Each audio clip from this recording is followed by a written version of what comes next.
അസ്സലാമു അലൈക്കും വറഹ്മത്തുള്ളാഹി നൗഫലാണ്. പിന്നെ നമ്മളിപ്പോൾ ഇശാനസ്കാരത്തിന് വേണ്ടി പോവുകയാണ്. റൂമൊക്കെ കിട്ടാൻ ഒരുപാട് ബുദ്ധിമുട്ടായിട്ടുണ്ടായിരുന്നില്ല. നാളെ ഉച്ചയ്ക്ക് ശേഷം മദീന തിരിച്ച് മക്കത്തേക്ക് പോകട്ടോ.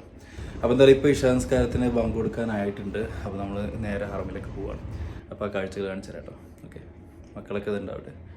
ഒന്നും കഴിച്ചിട്ടുണ്ടായിരുന്നില്ല. അപ്പോൾ അതുകൊണ്ട് പഴം കൊടുത്തിട്ട്, കാരണം ഇവിടുന്ന് ഹോട്ടലിലേക്ക് പോകണം എന്നുണ്ടെങ്കിൽ ഒരുപാട് ദൂരം പോകണം. കാരണം എന്ന് വെച്ച് കഴിഞ്ഞാൽ 2 കിലോമീറ്റർ കേരള റെസ്റ്റോറൻറ്റ് കാണിക്കുന്നത്. അപ്പോൾ അതുകൊണ്ട് മിക്കവാറും ഇശാനസ്കാരം കഴിഞ്ഞ് തിരിച്ചു വന്നതിന് ശേഷം ഫുഡ് ഓർഡർ ചെയ്തിട്ടാണ് നമ്മൾ കഴിക്കാൻ പോകുന്നത്. അപ്പോൾ എന്തായാലും നേരെ ഹറമിലേക്ക്. മിച്ചോ പള്ളിയിൽ പോണ്ടേ? ടി വി ഉള്ളതുകൊണ്ടാണ് ഒരു സമാധാനം. കാരണം എന്ന് വെച്ച് കഴിഞ്ഞാൽ ഇവിടെ റൂമിൽ വന്നു കഴിഞ്ഞാൽ പിന്നെ ഇതാണ്, വീട്ടിലാണെങ്കിലും ഇതൊക്കെ തന്നെ, ഫോണും കാർട്ടൂണും അതുപോലെ തന്നെ ടി വിയിലെ കാർട്ടൂണും. കുറച്ച് ആൾക്കാരേ ഉള്ളൂ കേട്ടോ ഇപ്പോൾ ഈ ഒരു സമയം. ഇശാനസ്കാരത്തിന് പല ഭാഗങ്ങളും, ഇപ്പോൾ ഇവിടെ എല്ലാം ബിൽഡിങ്ങുകളാണ്. ഇപ്പോൾ നിങ്ങൾക്ക് കാണാം, ആ ബിൽഡിങ്ങുകളൊക്കെ ഹോട്ടലുകളാണ് അതൊക്കെ.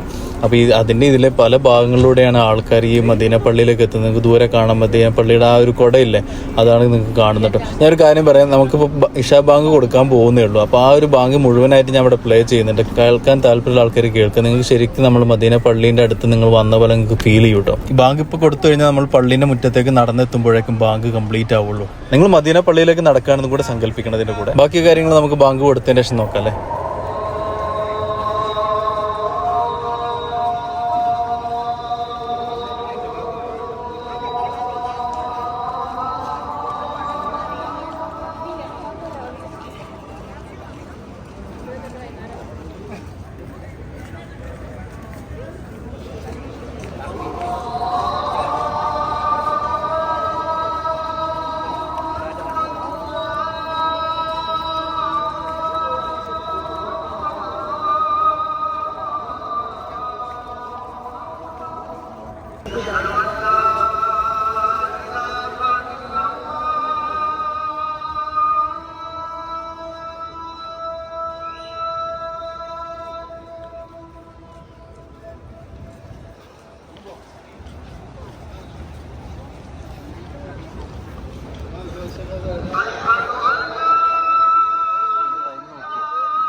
പള്ളീൻ്റെ ഉള്ളിലൊക്കെ ഫുള്ളാണ്. അപ്പോൾ നമ്മൾ പുറത്ത് ഈ ഭാഗത്താണ് നമ്മളിപ്പോൾ നിസ്കരിക്കാൻ വേണ്ടി സ്ഥലം പിടിച്ചിട്ടുള്ളത്. മക്കളുണ്ട് കൂടെ, വൈഫ് വേറെ സ്ഥലം, സ്ത്രീകൾക്ക് വേറെ സ്ഥലമാണുള്ളത്. അപ്പോൾ ഇവിടെ ഈ കാമത്ത് കൊടുക്കുന്നത് വരെ നമ്മളിങ്ങനെ വെയിറ്റ് ചെയ്തുകൊണ്ടിരിക്കുകയാണ്. കുറേ ആൾക്കാർ സുന്നത്തൊക്കെ നിസ്കരിക്കുന്നുണ്ട് ഇവിടെ.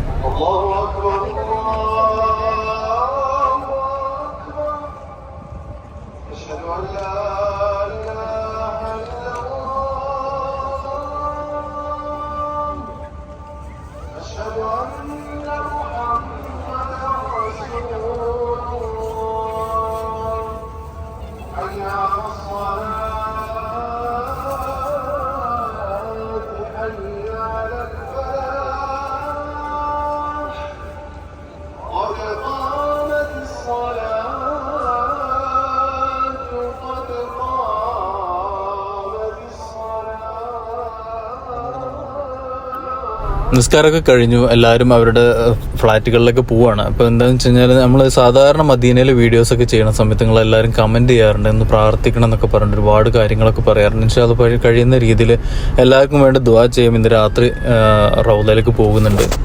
പിന്നെ റൗദയിലേക്ക് പോകുന്നതിനുള്ള സമയം ചിലർ മെസ്സേജ് ചോദിക്കാറുണ്ട്. സാധാരണ സ്ത്രീകൾക്ക് ഇശാ നിസ്കാരത്തിന് ശേഷമാണ്, പിന്നെ അതുപോലെ തന്നെ സുബഹി നിസ്കാരത്തിന് ശേഷം ഉണ്ടെന്നുള്ളതാണ് എൻ്റെ ഒരു ഓർമ്മ. എനിക്കറിയില്ല കേട്ടോ. എന്തായാലും ഇശാ നിസ്കാരത്തിന് ശേഷം സ്ത്രീകൾക്ക് സമയമുണ്ട്. പുരുഷന്മാർക്ക് എപ്പോഴും ഏത് സമയവും അതിനുള്ളിൽ പോയിട്ട് പ്രാർത്ഥിക്കുകയൊക്കെ ചെയ്യാം, നിസ്കരിക്കുകയൊക്കെ ചെയ്യാം.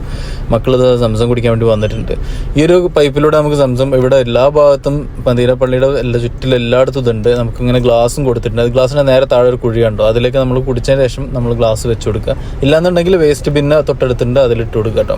പുറത്തൊന്നും ഇടാതിരിക്കുക. ഞങ്ങൾ കുടിക്കുമ്പം ഇരുന്ന് വെള്ളം കുടിക്കാനൊക്കെ ശ്രമിക്കുക. അപ്പോൾ എന്തായാലും ഇവിടെ എല്ലാവരും നടന്നു പോകുന്നത് അവരവരുടെ റൂമുകളിലേക്കാണ്. ഇശാ നിസ്കാരത്തിന് ശേഷം ഇൻഷാ അല്ലാഹ് കാണുന്നത് സുബഹിക്ക് വേണ്ടിയിട്ടുള്ള ആ ഒരു സമയത്തായിരിക്കും. അതുവരെ ഒരുപാട് പേര് ഇവിടെ ഉണ്ടാവും, റൗദയിലേക്ക് പോകുന്ന ആളുകളുണ്ട്. ഈ വീഡിയോ കാണുന്ന നിങ്ങളോട് എനിക്കൊരു കാര്യം പറയാനുള്ളത് എന്താ അറിയോ, നിങ്ങൾ ഇങ്ങോട്ട് വരാൻ ആഗ്രഹിക്കുന്നുണ്ടെങ്കിൽ നിങ്ങൾ ആത്മാർത്ഥമായിട്ട് പ്രാർത്ഥിക്കുക. പടച്ച റബ്ബ് അത്രയും കാരുണ്യവാനാണ്. നിങ്ങൾ പ്രാർത്ഥിച്ച നിങ്ങൾക്ക് അതിനുള്ള ഉത്തരം നിങ്ങൾക്ക് കിട്ടും. നിങ്ങൾക്ക് ഒരു ദിവസം നിങ്ങൾക്ക് ഇവിടെ വന്ന് നിസ്കരിക്കാനും റസൂൽ സല്ലല്ലാഹു അലൈഹി വസല്ലമയുടെ സലാം പറയാനും റൗദയിൽ കയറി നിസ്കരിക്കാനൊക്കെ പറ്റും. നിങ്ങൾ നോക്ക്, ഈ ഒരു ആളുകളൊക്കെ നിസ്കരിച്ച് അവരുടെ മനസ്സിലുള്ള ഭാരം ഇറക്കി വെച്ചിട്ടാണ് അവർ തിരിച്ച് റൂമുകളിലേക്ക് പോകുന്നത്. മാഷാ അല്ലാഹ്. അപ്പോൾ അൽഹംദുലില്ലാഹ് ഇപ്പോൾ ഇശാ നിസ്കാരമൊക്കെ കഴിഞ്ഞു. ഇപ്പോൾ നിങ്ങൾക്ക് കാണാൻ പറ്റും ഒരുപാട് തിരക്കൊക്കെ കുറഞ്ഞു. കാരണം നല്ല തിരക്കുണ്ടായിരുന്നു. പുറത്തൊക്കെയായിരുന്നു നമ്മൾ നിസ്കരിച്ചിട്ടുണ്ടായിരുന്നത്. പിന്നെ എന്ന് പറഞ്ഞു കഴിഞ്ഞാൽ ഉള്ളിലേക്കൊക്കെ പോകണമെന്നുണ്ടെങ്കിൽ ഒരുപാട് നേരത്തെ വന്ന ഉള്ളിൽ സ്ഥലം പിടിക്കുകയൊക്കെ വേണം. പിന്നെ നിസ്കാരമൊക്കെ തുടങ്ങുന്ന സമയത്താകുമ്പോൾ നമുക്കിവിടെ പുറത്താണെങ്കിലും നമുക്ക് അതിൻ്റെ കൂലി കിട്ടുന്നത് എന്തായാലും. സ്ത്രീകൾക്ക് ഇശാൻ്റെ നിസ്കാരം കഴിഞ്ഞതിന് ശേഷം സ്ത്രീകൾക്ക് എന്താ പറയുക റൗദയിലേക്ക് കയറാനുള്ള പെർമിറ്റൊക്കെ ചെക്ക് ചെയ്തുകൊണ്ടിരിക്കുകയാണ്. അപ്പോൾ വൈഫ് അങ്ങോട്ട് പോയിരിക്കുകയാണ്. രാത്രി 12:30ക്കാണ് റൗദയിലേക്ക് കയറാനുള്ള പെർമിറ്റ് കിട്ടിയിട്ടുള്ളത്. അപ്പോൾ ഇപ്പോൾ ഈ വീഡിയോ ഇവിടെ നിർത്തുകയാണ്. നമുക്കിനി റൗദയിലേക്ക് കയറുന്നതും അതുപോലെ തന്നെ റൗദയിലെ കാഴ്ചകളൊക്കെ കാണിച്ചു തരാം. അപ്പോൾ നമുക്ക് അടുത്ത എപ്പിസോഡിൽ കാണാം. അസ്സലാമു അലൈക്കും.